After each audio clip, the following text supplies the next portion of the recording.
Someone once called me a genius, but I was just curious. I never stopped asking questions, never stopped experimenting, and never believed anything unless I verified it with my own hands. That statement opens up the world of a rare individualist scientist who laughed, a skeptic of all truths, and a soul that never accepted intellectual mediocrity. Richard Feynman. His remarkable memoir is neither a physics textbook nor a self-aggrandizing autobiography. It's more like a series of stories, each chapter a living experiment, mischievous, intelligent, and utterly fearless. In its pages, readers find a physicist playing drums in a samba band, drawing nude models, and picking locks on lab safes to test their security. And amidst all these antics, he quietly asks, how much do we truly understand about this world? Behind the laughter lies a profound philosophy. Knowledge is only valuable when it's honest. Feynman didn't believe in prepackaged wisdom. He believed in collisions, in mistakes, in moments of realizing one's own foolishness, and from that, truly understanding something. This book, if read carefully, doesn't just tell the story of a life. It illuminates a way of living a life driven by curiosity. But a big question hangs suspended throughout its pages. In an age where humans know too much but understand too little, who still dares to ask naive questions? Who dares to say, I don't know, without feeling ashamed? When society worships certainty, doubt becomes an act of courage. This isn't a book for those seeking a formula for success, but for those who wish to rediscover their capacity for wonder. It doesn't tell anyone what to believe. It simply whispers one simple truth: examine everything for yourself.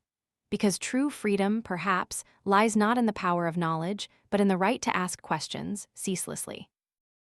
I was born in a place where the wind blew in from the sea, carrying the scent of salt and the laughter of poor children playing on the sand. My father didn't teach me what I should become. He only taught me to see the world with truly open eyes. He would often point to a bird and ask me its name. I would answer.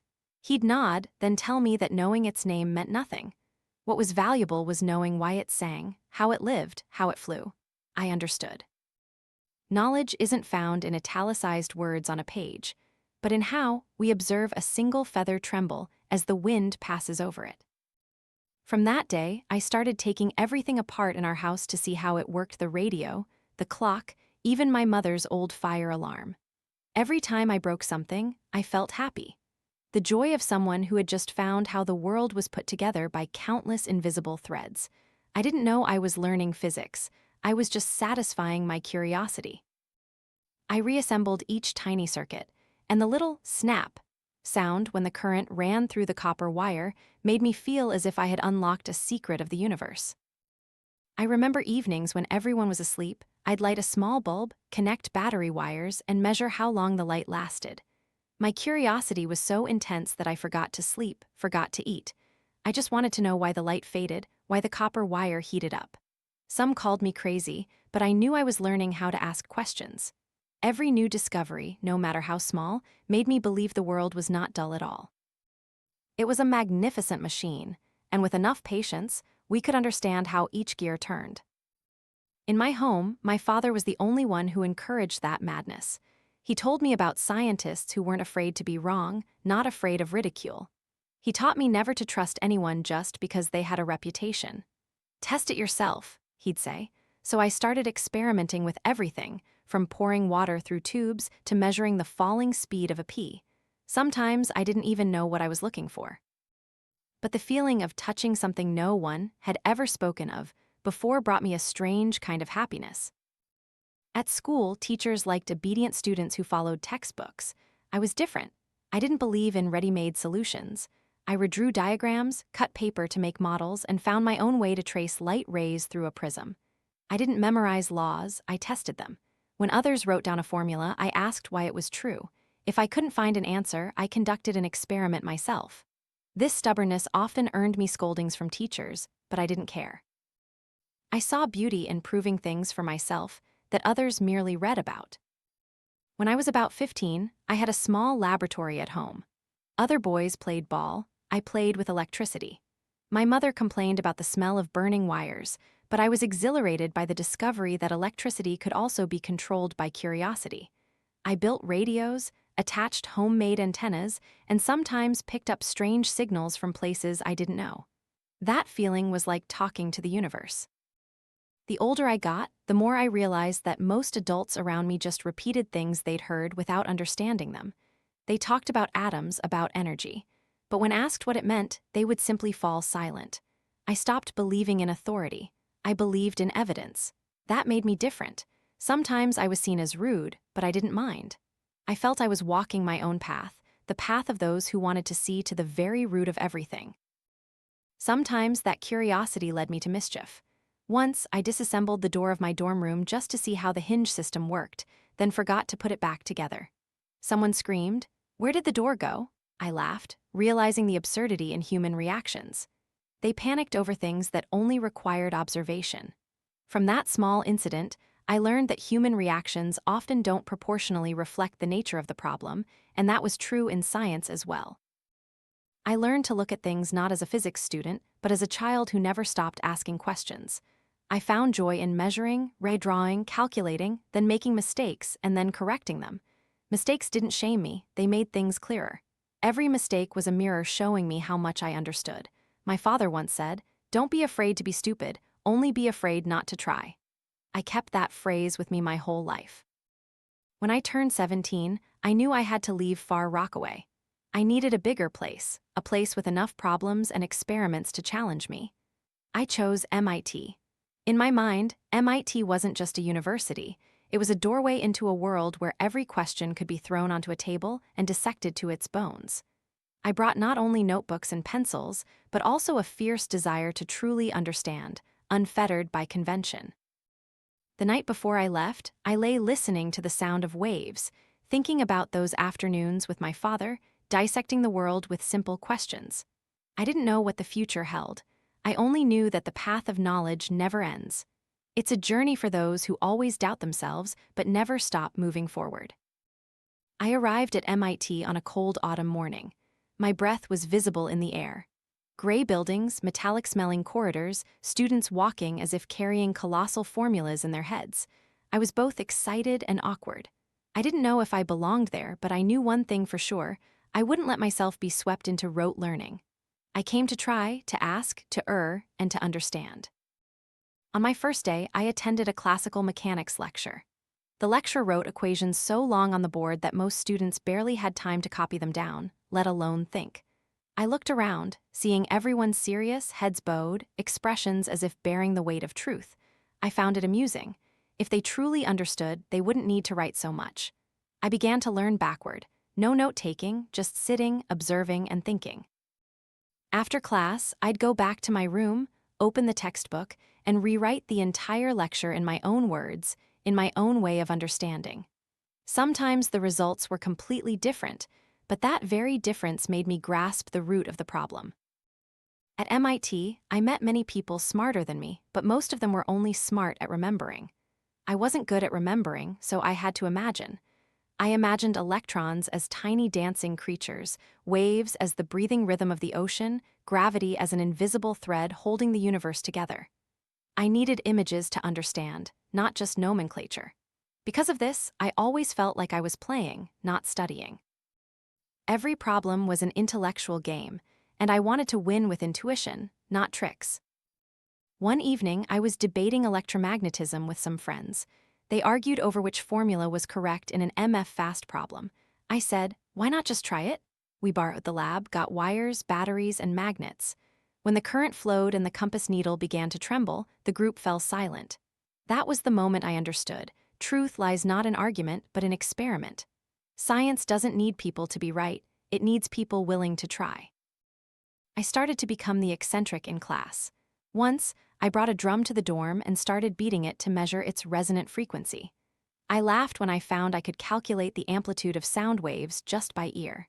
That night, everyone called me crazy, but the reverberating drum made me feel close to the formulas I was learning. It turned out mathematics wasn't dry symbols, but the rhythm of the world. Every law could be heard if one was patient enough to listen. Another time, in a moment of mischief, I took apart a friend's dorm room door. I wanted to see the hinge structure, but then forgot to put it back. The next morning, he frantically ran around looking for it, thinking someone had stolen it. I stood watching, unable to suppress my laughter. The story spread throughout the dorm, and someone exclaimed, "Surely you're joking, Feynman?" That phrase became my first legend at school, a kind of accidental motto. While others feared trouble, I found joy when things suddenly moved out of their familiar places. The world only truly reveals itself when it's no longer as we imagined. Someone asked me why I was so good at studying. I didn't see myself as good, I just wasn't afraid to be stupid. I asked silly questions that others avoided. I liked the feeling of my mind being tangled because I didn't understand yet. It was precisely then that a new door opened. At MIT, I learned more than physics. I learned to think without limits. I realized that true understanding isn't accumulation, but stripping away what we pretend to know. During those years, I also started tutoring other students to earn money. Each time I tutored, I had to rethink the entire problem in the simplest way possible. This allowed me to understand deeply what I thought I already knew. Once, a student asked me, "Why does a force follow a straight line?" I replied, "Because if it didn't, the world would collapse." He looked at me, unsure if I was joking or serious, and I wasn't sure myself. But I knew I had just glimpsed an aspect of natural balance. It was simple because if it were more complex, it wouldn't exist. Every exam season, I observed those who memorized formulas, remembering each variable like a magic spell. They called that studying science. As for me, I only studied what astonished me. I couldn't remember anything that didn't make my heart beat faster. For me, science had to have a pulse. If a formula didn't make you want to stand up and try it, it wasn't worth learning. At the end of the term, I found my score was the highest in the class, even though I took the fewest notes.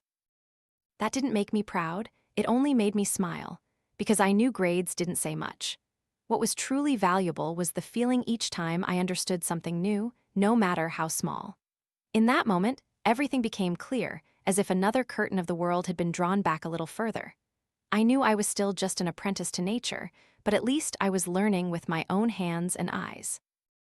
When I left MIT, I carried with me not only knowledge but also a strange conviction that nothing is so sacred that it cannot be questioned. I had come to understand that curiosity is the highest form of respect for the world. Every time we ask, "Why?" we are bowing before the vastness of the universe. I didn't know where the road ahead would lead.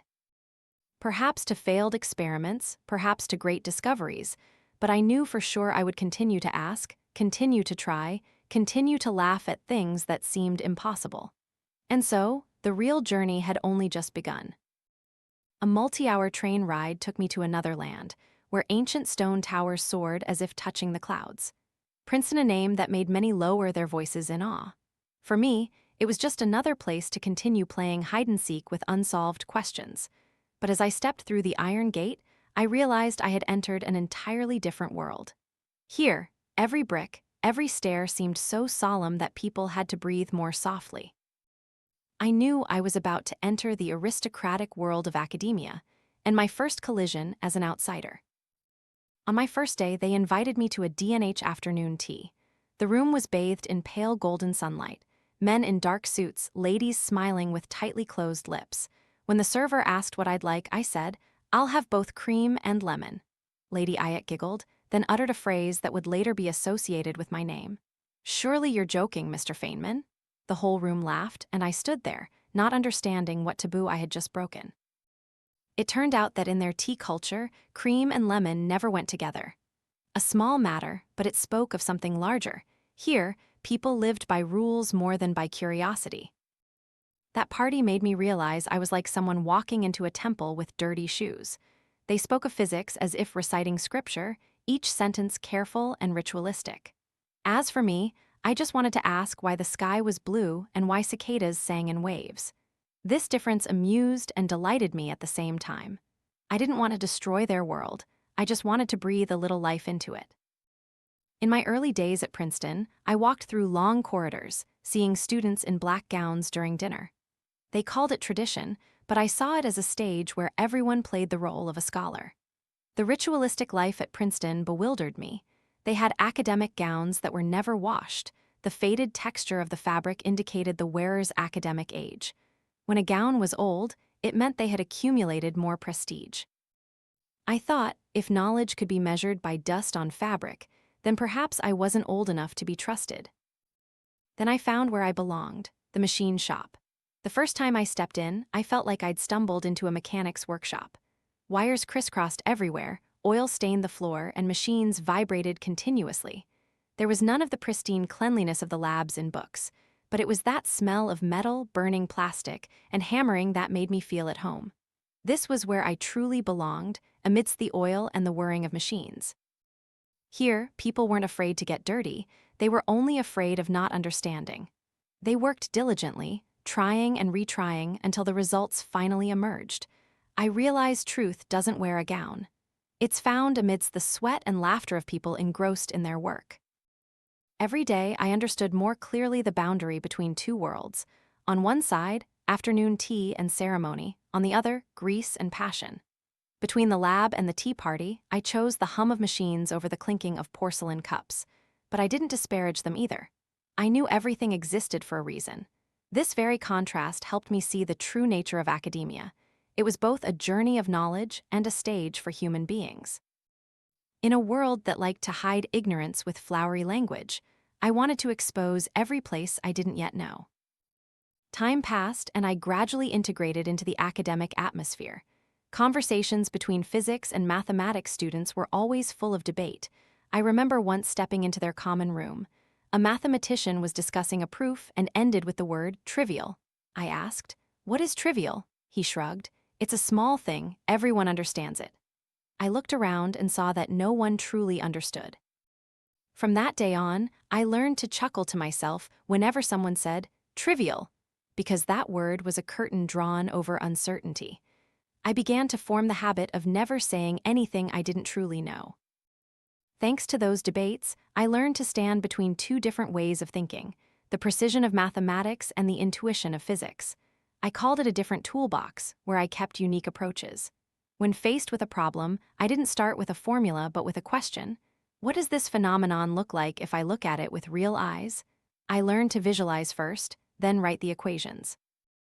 Perhaps that's why I'm remembered as someone who never followed the curriculum, but always found the solutions. Sometimes I felt Princeton was like a parallel world to the rest of America. Outside, war was beginning to brew. Inside, people still sipped tea and talked about quantum mechanics. The feeling of those two worlds clung to me every evening. I realized knowledge cannot be separated from life. If it doesn't touch reality, it's just a game of words. So I maintained the habit of leaving my study, walking around the campus, watching the lights reflect off the old towers, and asking myself if there was something I wasn't seeing because I was too busy looking at books. And I understood that perhaps this very clash between ritual and instinct, between jest and solemnity, had forged in me a new ability: to see truth in what people considered formal, and to see seriousness hidden in what seemed like a joke. I began to laugh more, not because everything was funny, but because the world was vaster than I thought, and human foolishness, including my own, was the most endearing thing intellect could contain. Those were my early days at Princeton, where I learned that to truly understand something, one must first dare to be a fool in the eyes of others. One winter morning, I stood in the lab looking out at the frost-covered lawn. A few students were hotly debating a seemingly meaningless question.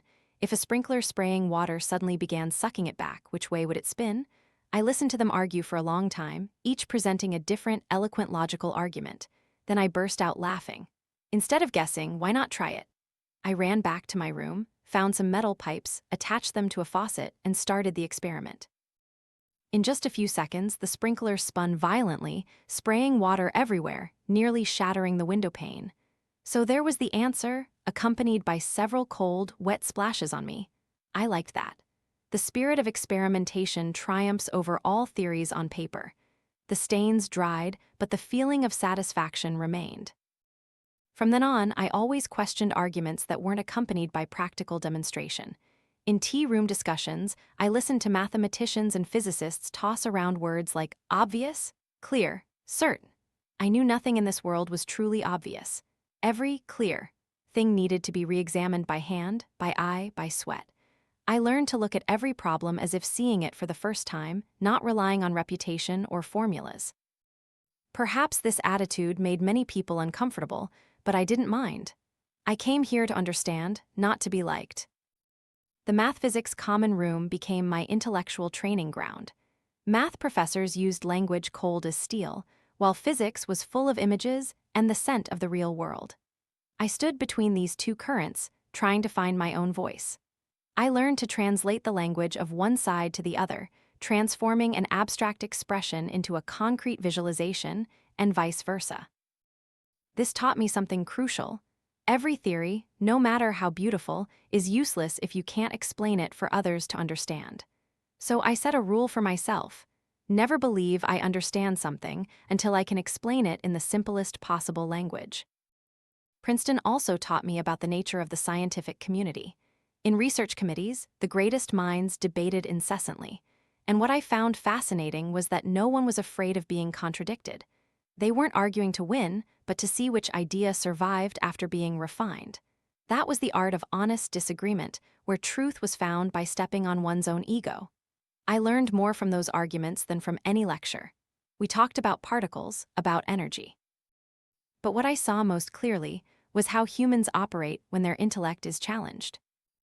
Occasionally, I was sent to Chicago or New Mexico for short assignments with research groups there. The atmosphere was completely different. War had cast its shadow. Scientists began talking about national defense projects, about weapons that could change the world. I listened, a chill running down my spine. The first pieces of a secret project began to emerge from afar. I didn't know the specifics, but I sensed something big was coming. Science had always been a pure joy, but now it began to take on the guise of power. For the first time, I saw that curiosity could become dangerous when misplaced. Amidst these trips, I kept my old habits: self-study, self-experimentation, self-questioning. Once, when the team encountered a problem with a complex integral expression, I suddenly remembered a trick I had devised at MIT: differentiating under the integral sign. I tried it. The result was unexpectedly smooth. The room fell silent for a few seconds, then erupted in exclamations. I didn't feel proud, only relieved, because it proved that intuition also had a place in the world of cold numbers. Truth doesn't always come from formulas, but from daring to look at things a little differently. That summer, I sat alone in my dorm room, watching the yellow light cast on the ancient stone walls. I recalled my journey from Far Rockaway, MIT, Princeton, and realized I was no longer just a curious student. I had become someone who even doubted my own understanding. I was different, no longer a student experimenting out of curiosity, but someone chosen to step onto a grand stage where intellect was intertwined with moral responsibility. I felt a mix of joy and apprehension. Joy at touching the frontiers of knowledge, but apprehension because beyond that could be the abyss of decisions I wasn't ready for. I understood that this world doesn't operate by perfect formulas. It operates by people curious, fearful, proud, confused amidst aspirations and mistakes.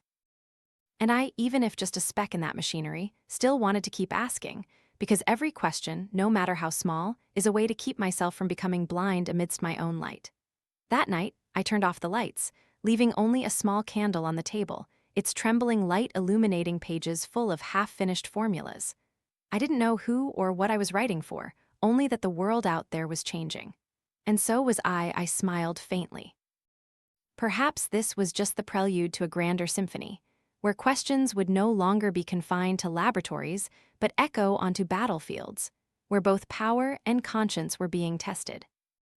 War arrived like a storm, sweeping up all who once loved the beauty of formulas into a vortex of steel. I was not spared.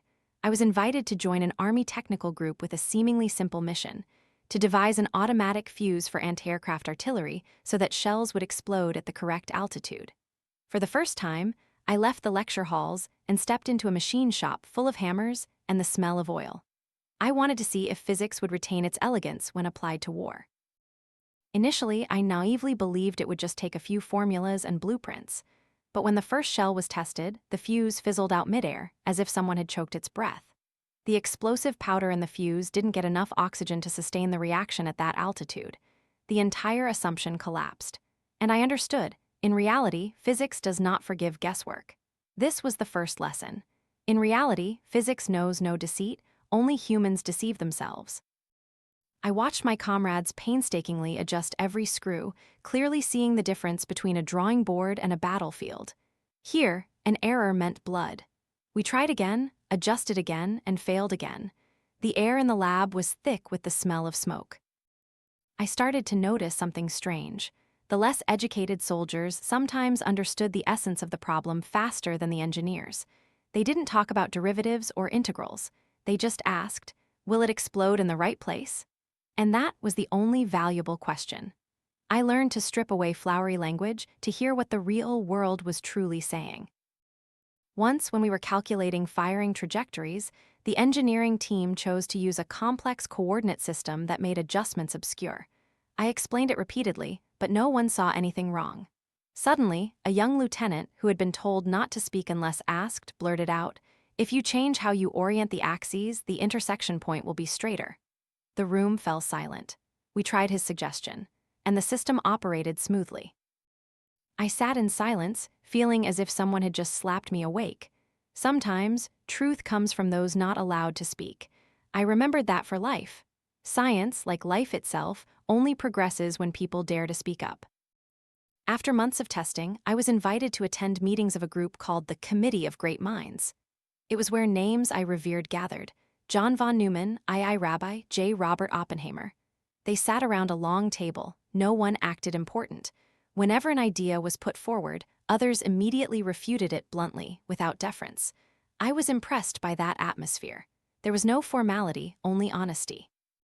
When an argument was weak, it was discarded immediately, without hesitation. That was the principle of absolute intellectual honesty.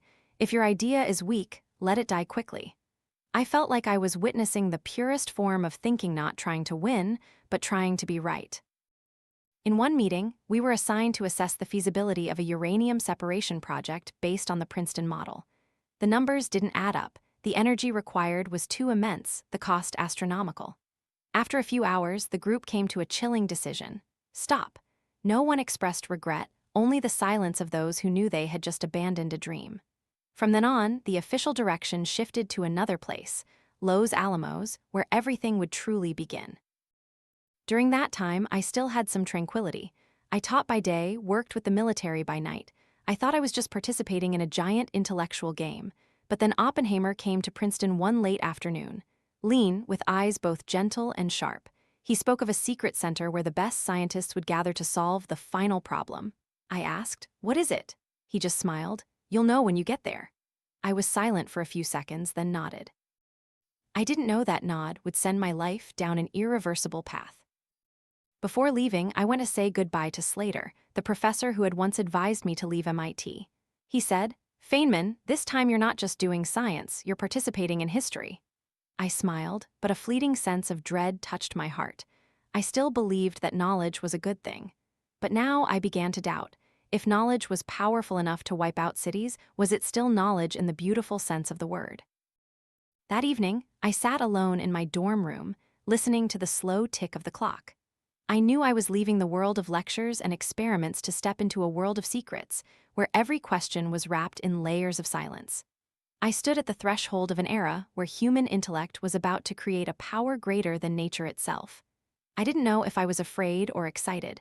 I only knew that, as always, I was ready to try. And then the train carried me away from Princeton, silently running across the New Mexico desert. The sky was pale gray, sand blowing across the window. I didn't know where I was going. The ticket only said Albuquerque. But everyone understood that was just a cover.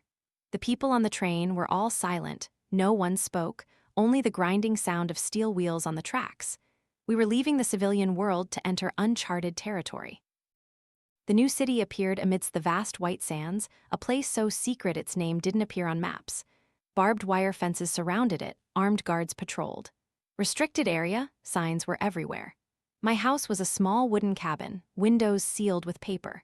For the first few weeks, I wasn't allowed to leave the area, couldn't send letters, couldn't tell anyone outside what I was doing. It felt like being trapped in a giant experiment where I was the mouse.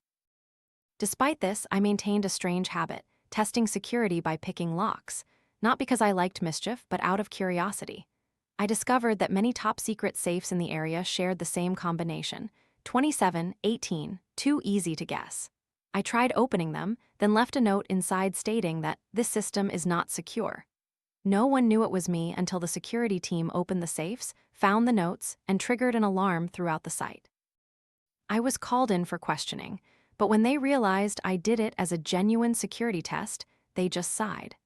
That was the only game that still made me feel alive amidst the thick atmosphere of secrecy. Every day there was a loop between formulas and anxiety. We calculated, drew diagrams, then erased, because every number was tied to human lives. Some laughed, some trembled, some said nothing at all. I began to understand that intellect, no matter how brilliant, grows weary when serving war. During the rare free hours, I'd go out and look at the desert stretching to the horizon. There was nothing there but wind, sand, and absolute silence. This place was both the center of the world and a void. Then one day, Niels Bohr arrived. The old man appeared with eyes so bright they seemed to expand the room. When he entered, everyone held their breath. The first time I met him, I just listened. But he asked something that I thought was incorrect, so I immediately contradicted him. The room fell silent, but Bohr wasn't angry. He smiled kindly and said, "Good, you're the first person here who dares to speak the truth." From that, I saw that honesty could also be a form of friendship. From that day on, every morning he met me, he would tell his son to call. "Let me meet the young man who dares to argue." I couldn't believe I was having private conversations with a living legend, but I also understood that truth belonged not to age or reputation, but only to those who dared to ask. Time passed, the work became more intense. Every day brought reports, formulas, blueprints, endless spreadsheets. I joined the team calculating explosive energy and designing the detonator mechanism. Sometimes we argued about how to arrange the nuclear core so that the chain reaction would occur at precisely the right moment. No one dared to think about the final outcome, but everyone knew what was being created could not be undone. The excitement of science began to collide with the trembling of conscience. Then came the night of the first test. They called it Trinity. We were taken more than 20 miles away, no one was allowed closer. The sky was pitch black, the wind blowing strong, the generator hummed nearby. I sat in the truck looking towards the horizon where the bomb was placed. The countdown echoed, my own heartbeat mixing with the voice on the radio. 10, 9, 8, a light flashed, whiter than the sun for a few seconds. No sound existed, then the shockwave hit, shaking the very air. That light was unlike anything humanity had ever created, both brilliant and cruel. I didn't wear protective glasses, I just looked through the truck window. The entire sky turned orange, then purple, then black. I felt the ground tremble beneath my feet, and in my mind, two feelings coexisted, a crazy exhilaration and a profound emptiness. We had created something the world considered great, but I wasn't sure in what sense it was great. We had touched the limits of knowledge, but perhaps we had also crossed the limits of conscience. After the explosion, everyone cheered, shaking hands, congratulating each other. I just stayed silent. No one asked what lay beyond that flash of light. They only talked about data, about yield, about efficiency. I felt like I was standing between two worlds, one of numbers and one of people, and I didn't know where I belonged anymore. That night, returning to my wooden room, I looked out the window. The light of the explosion still lingered in my eyes, like an indelible scar, reminding me that knowledge is never neutral. And from then on, every time I smiled, there was always a metallic taste of the Trinity desert night in that smile. After the war, I returned with an ordinary body but a shattered mind. When the echo of the New Mexico desert explosion faded into silence, I knew I had to find a different way to live if I didn't want to be consumed by that memory. I accepted an offer from Cornell, not for its prestige, but because I needed a place with people, with questions, with students. I taught to live, not to teach others. If I had just sat alone in a laboratory, I might have turned to stone with those cold, small equations. Cornell was quiet. The falling leaves made me think a lot about the fragility of all achievements. My first lecture, I didn't know what to say except to pick up a piece of chalk, draw a circle, and ask the students, "Why does this particle move, and yet we believe it travels in a straight line?" The class fell silent. I smiled. That silence was the beginning of true learning. Teaching helped me rediscover the feeling that bombs had stolen the joy of seeing something understood.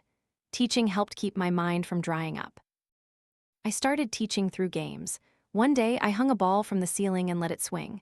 I asked, "Why does it stop?" Some said friction, others gravity. A few gave awkward laughs. I said, "All correct, but not enough." The important thing was to understand how much, not just why.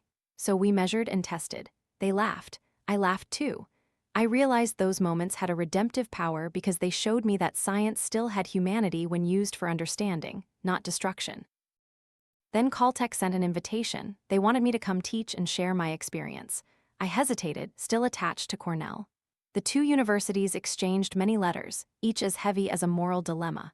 Finally, Caltech offered me an academic leave for the first year to travel a bit further, if you want an opportunity to see the world through different eyes. I didn't hesitate. I chose to go to Brazil. They said I was crazy. Few people left the US for South America to teach back then. I didn't care. I wanted to see how people learned and lived without cold stone buildings. I arrived in Brazil with an open heart, just wanting to understand what truly made people learn. Rio de Janeiro welcomed me with sunshine and the sound of samba drums. I taught at an engineering school among students who spoke Portuguese, while I spoke clumsy English mixed with a few local words I'd picked up from friends. The classroom was full of laughter.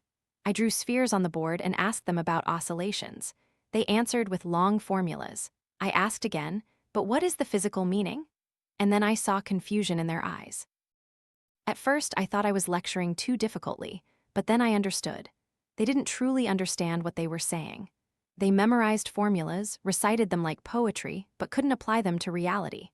One student flawlessly recited the equation for light refraction, but when I placed a glass of water and a pen, asking how the light would travel, he fell silent. It was then that I clearly saw the disease of rote learning, the cancer of education. It killed the spirit of curiosity, turning knowledge into a performance. I couldn't tolerate that, so I decided to speak out. I prepared a talk for the faculty council. I spoke of intelligent but empty students, of exams that only tested memory. I said, we are teaching them the shell of scientific language, but not how to think scientifically. The room was absolutely silent. After the talk, a professor approached me, his eyes filled with sadness. He said softly, "You're right, we have a cancer." That night, I received a letter from the US State Department. They told me naively not to cause trouble in international academic relations. I laughed. If speaking the truth caused trouble, what was left of science? I continued to teach, continued to ask, continued to challenge a system that valued form over substance. Students began to like my classes, not for the grades, but because there they were allowed to make mistakes. And it was when they made mistakes that I saw the light in their eyes. Life in Brazil was a series of sweet paradoxes. By day, I taught, by night, I played drums with local bands. The rhythm of the drums helped me understand physics in a new way. Every movement, every wave had a human heartbeat within it. In it, I felt the life of science, something I had feared lost after the war. Amidst the dancing crowd, I knew I had made the right choice, to return to people, not just to formulas. Time flies. When I left Rio, I carried with me the smiles of students who learned to ask, why, instead of, what grade? I don't know if my speech changed anything, but at least it made me believe that teaching was still an act of courage. I taught to keep the flame of curiosity from extinguishing. The flight brought me back to the US, and I knew I was going to Caltech. I was ready for another chapter of my life, where I would learn to live with knowledge without letting it consume my heart.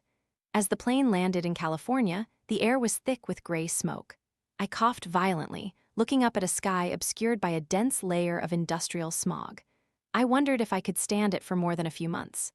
I considered returning to Cornell, where the air was clean and the trees refreshing. But the next morning, I read 2 science news items in the newspaper and saw that the world had changed overnight. Bott announced there were 2 different types of stars, meaning the age of the universe wasn't 2 billion years, but could be double or triple that. Then Messelson demonstrated the mechanism of DNA replication. These 2 discoveries thrilled me. I understood Caltech was at the heart of science's greatest changes, and if I left, I would miss the pulse of the future. So I stayed. Caltech was unlike anywhere I had ever known. The atmosphere here blended seriousness with playfulness. I taught, conducted research, and began to find life-regaining balance. Then one evening, at a party at Beth's house, a close colleague, he introduced me to some guests and joked that I could speak dozens of languages. A curious young woman spoke a few sentences in Chinese. I responded with an accent that sounded like no language at all. The entire table erupted in laughter, and Beth winked. That was the moment I understood. Humor was still a bridge that made science less cold. From then on, my friends called me the man of 1,000 languages, though in reality, I was just good at convincingly talking nonsense. During those years, I accepted an invitation to join a California State Board committee to select mathematics textbooks for high schools. I thought it would be a small task, but when I sat down before a pile of books weighing over 300 pounds, I realized it was a battlefield. Publishers sent letters, called, made promises. I remained silent, seeing no one. I read every page, not as a professor, but as a child. I imagined myself as a 10-year-old student picking up that book. Would I understand it? Would it make me curious or just scare me? Most books were just full of formulas, decorated with colors, without a single example that would make a reader want to try. I wasn't against innovation. I was against the pretense of innovation. At one meeting, when everyone talked about new approaches, I asked, "Are you sure you understand how a child sees numbers?" The room fell silent. They talked about new math, about abstract thinking, but forgot that children need to see, touch, and play with numbers. I said, "If a child doesn't find 5 plus 3 more interesting than 4 plus 4, then we are teaching wrong." After the meeting, some came to shake my hand, others turned their backs. I didn't pay attention, I just felt relieved. Science without emotion is just an empty formula. Outside of physics and math, I turned to art, perhaps wanting to escape the smog. I signed up for painting classes. At first, I just intended to relax, but soon I realized that brushstrokes on canvas also had their own rules of physics of light and emotion. I painted so diligently that people thought I had abandoned physics. I held a small exhibition at Caltech, signing with the pseudonym, "Oh," people marveled, asking how a scientist could paint like that. I laughed. Art and science are not different. Both demand honesty. If the painting is false, the art dies. If the research is false, the truth dies too. I like to test people's reactions with pranks. One day, I hung a painting I had done on the wall with a very long title, Madame C. Observing Radiation Emitted from Radium. Immediately, people looked at it with reverence, praising its intellect. A few days later, I changed the title to Girl Admiring the Afternoon Light. This time, they just smiled and said, "It's beautiful." I burst out laughing. It turned out that the title could change how people saw the same painting, just as in science, sometimes the label of great makes people forget to look at the essence.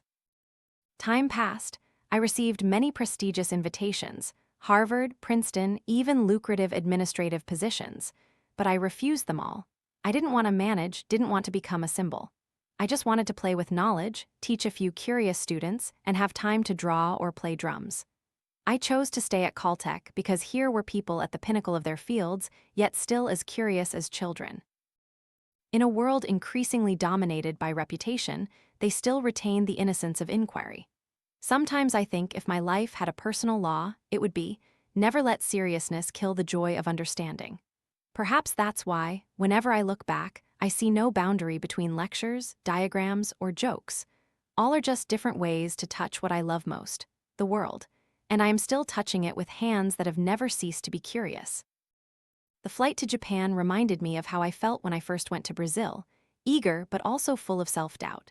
I was invited to an international theoretical physics conference, and a friend joked, "Do you dare to solve the Dirac equation?"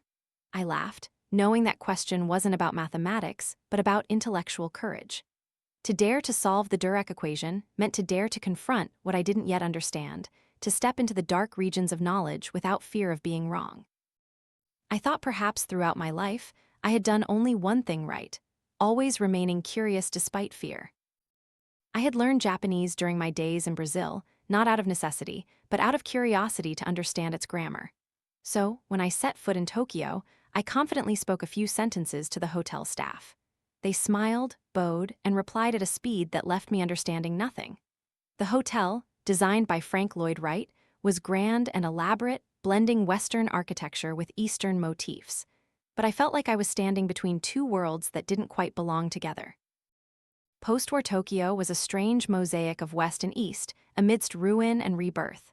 I couldn't bear to only see Japan through the hotel's glass walls. I went out, took the train, visited small eateries with workers, sat and listened to old people talk, barely understanding, but feeling the rhythm in their words. In the old neighborhoods, I found something the hotel lacked, a serenity in every gesture. I sought out the real Japan and realized that culture, too, was a sophisticated form of physics. Energy lay in the smallest human movements. When the conference began, I noticed the academic atmosphere here was quite different from the West. After the war, they both wanted to learn and to assert themselves. Questions were asked with absolute respect, but also as sharp as blades. I like that. They didn't flatter, weren't afraid to challenge. When I presented on quantum electrodynamics, an old professor asked, "Are you sure this definition is independent of the reference frame?" I paused, thought for a moment, then said, "I'm not sure." He smiled, bowed, and thanked me. In that smile, I understood that honesty about what one doesn't know is also a form of courage. Outside of conference hours, I was invited to visit a local laboratory. They still used old equipment. Many devices still bore scorch marks from bombs, but the spirit was brightly shining. Students sat around, asking me about my way of thinking, not about results. They wanted to know where I started, how not to be afraid of failure. I told them that every great idea begins with deliberate foolishness. One must be willing to ask silly questions before discovering something grand. Truth is born from seemingly naive questions. I traveled throughout Tokyo, then to Kyoto. Everywhere I saw patched-up traces between past and present. In a temple, I saw a monk sweeping the courtyard, each broom stroke steady, light, yet decisive. I suddenly thought, perhaps physics and meditation are not so different. One seeks the laws of the universe, the other the laws of the mind. Both demand absolute focus, no deception, no haste. I laughed when I realized that perhaps one learns more about physics from sweeping a courtyard, and I learned more about stillness from formulas. Upon returning to Caltech, I still vividly remembered Japan. I recalled one afternoon, sitting with young students by Lake Ashi. They asked me if a person could truly understand all of physics. I told them, no one understands everything. We are just learning how to ask the right questions. Intellectual courage isn't about knowing everything, but about daring to admit when you don't know. I recounted that story to students at Caltech. They laughed, thinking I was joking, but I found it more serious than any law. Because ultimately, curiosity is not a tool to dominate the world, but the only way for humans to remain humble before the universe. And when I see someone still asking, still trying, still passionately seeking to understand what they don't know, I know that no matter how chaotic the world becomes, the flame of science has not yet died. I realized that science is not just a job, it's a way of life. But at the same time, I began to see what I called the modern ailment, something everyone believed was science but wasn't. It had the form, the language, the equipment, but it lacked one crucial thing: honesty with the truth. I called it cargo cult science, borrowing the image from tribes in the South Pacific during the war. American soldiers landed on their islands, built airfields, brought food, machines, flashlights, medicine. When the war ended, the white men left. The islanders, remembering the goods, rebuilt runways with bamboo, erected wooden flagpoles, wore leaf hats resembling soldier caps, and lit fires night after night, hoping the planes would return. They did everything exactly the same, but no planes ever landed. Similarly, many people today call what they do science, but only imitate its form: experiments, statistics, publications for getting the soul, absolute honesty with the data. I spoke of this in my graduation address at Caltech in 1974. I talked about astrology, about pseudoscience, about experiments designed to always yield desired results. I said a true scientist must be willing to publish even things that refute their own theories.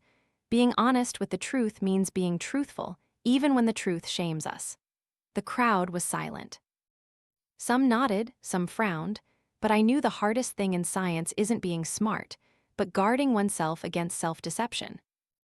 During that time, I was also drawn into another experiment, John C. Lilly's sensory isolation tank. I wanted to know what the human mind would do when deprived of external sensations. I submerged myself in the tank. The water was skin warm, the darkness absolute, no sound, no gravity. Initially, there was silence. Then vague images began to appear. I saw the world generating itself in my mind, every color, every movement. When I emerged from the tank, I understood that hallucinations aren't external to us, they are reflections of ourselves. Once, I tried using cannabis to accelerate the process, but the results were chaotic and irreproducible. I stopped. I didn't find mysticism, I only found another proof. The brain is also a laboratory, and nothing is trustworthy unless it can be verified. After many years, I realized science was facing a paradox.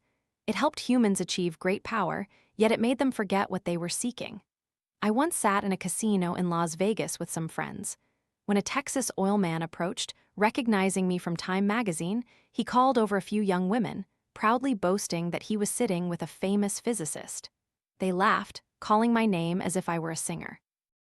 I found it amusing, understanding that the social standing of science is sometimes just another role played outside the laboratory. Reputation meant nothing.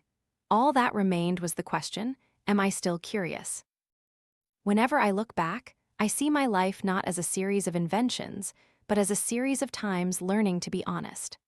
Honest when my calculations were wrong, honest when I didn't understand, honest when I realized I was excited about something meaningless.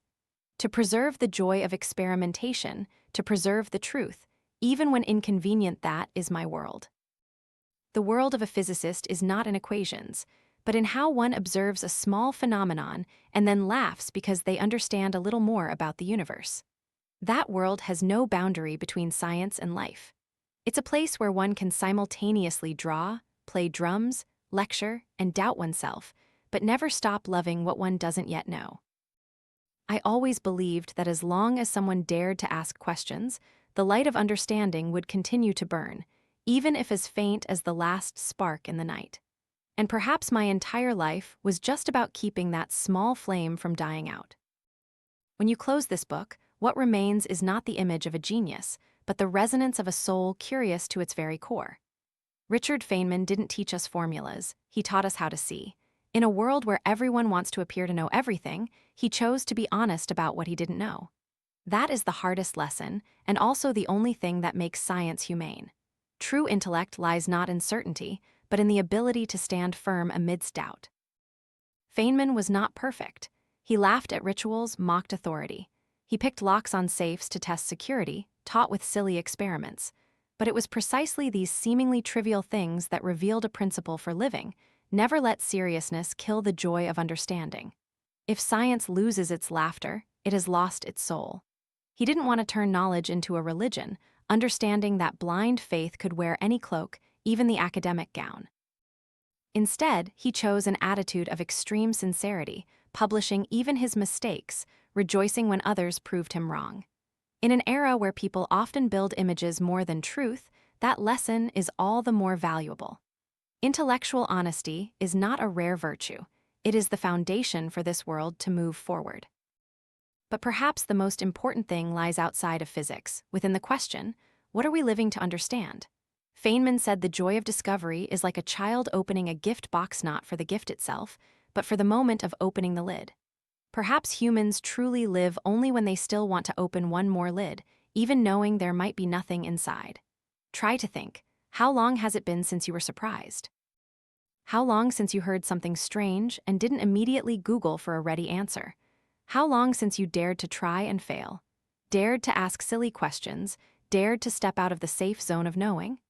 If the flame of curiosity has died, knowledge is just cold ashes mistakenly called intelligence. Feynman lived as proof that understanding doesn't make people more arrogant, but more humble. Every new discovery only makes us feel smaller in the universe. But it is that very smallness that is the most beautiful thing. Because in that endless void, humanity never stops asking questions. It is the only way to say that we are still alive. So, after listening to this story, perhaps the question isn't how great Feynman was, but do we have enough courage to be as curious as he was? Do you dare to try something you're not sure is right, just because you want to understand a little more about the world? Do you dare to live a life not defined by titles, but by unsolved questions? If so, then in the very moment you begin to ask yourself, you have touched the spirit of Feynman. Don't be afraid not to know, don't be afraid to be wrong. Keep your mind always moving, like an electron never still in an atom. And when a tiny spark of an idea flashes, even if no one else sees it, smile, because who knows? That might just be a part of the universe learning to understand itself, through you.